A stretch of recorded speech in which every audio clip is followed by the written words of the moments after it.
I was midway through a novel when a sharp, hurried knock rattled the door. 2 paramedics stood there, faces drained of color, voices low. "Sir," one began, "your wife was struck by a car. She died instantly." The words didn't make sense. They hung in the air, weightless, refusing to land. I shook my head. "No, she's upstairs, watching television." The medics exchanged uneasy glances, pity mingling with doubt. I guided them up the staircase, fingertips brushing the wall for balance. And there she was, exactly as I had left her, legs tucked beneath a blanket, remote in hand, a faint smile playing on her lips at the flicker of the screen.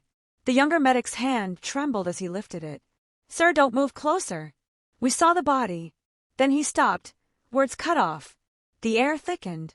In that heavy silence, I felt the foundation of my life give way. She laughed at the glow of the sitcom, every detail achingly familiar yet suddenly alien.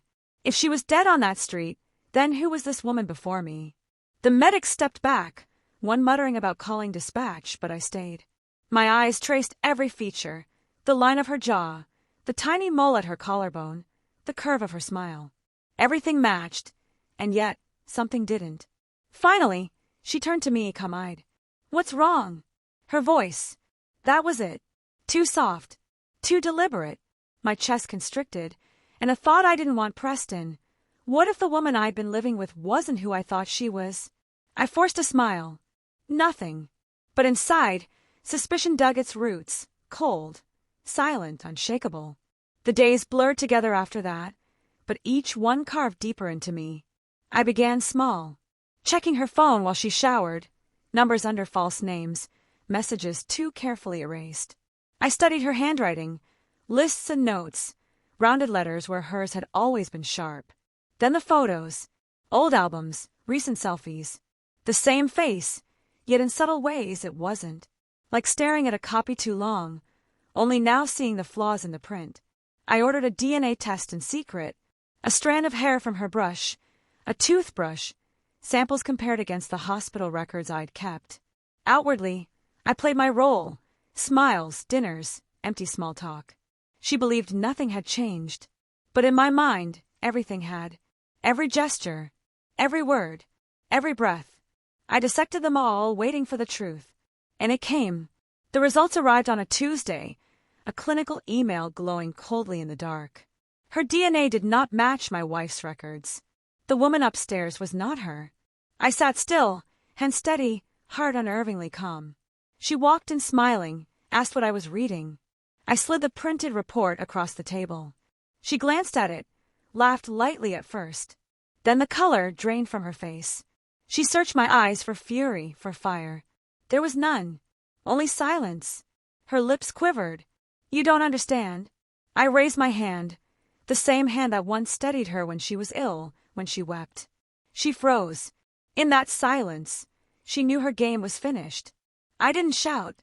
I didn't strike. Instead, I pressed record, capturing every word of her confession, every justification, every hollow excuse. By morning, the file was in the hands of those who needed it, lawyers, police, anyone who could unravel the false life she had built. She dropped to her knees, clinging to my arm like someone drowning. "I can be her for you. Please don't erase me." I looked down at her, the stranger who had stolen my wife's face, her place in my home, her spot in my bed. "You already erased her," I said, quiet and final. Her sobs rattled the walls, but I didn't move. Sometimes revenge isn't fire. It's ice. And ice doesn't melt, it endures. The house now feels hollow. Picture frames empty, rooms stripped of warmth. I sit in the silence she left behind. Not grieving, not relieved, something colder. I think of the woman I truly lost, my wife, struck down on the street, faceless in the morgue. And then I think of the woman who replaced her, a lie in familiar skin. 2 deaths, 1 body, both gone. And me, I remain.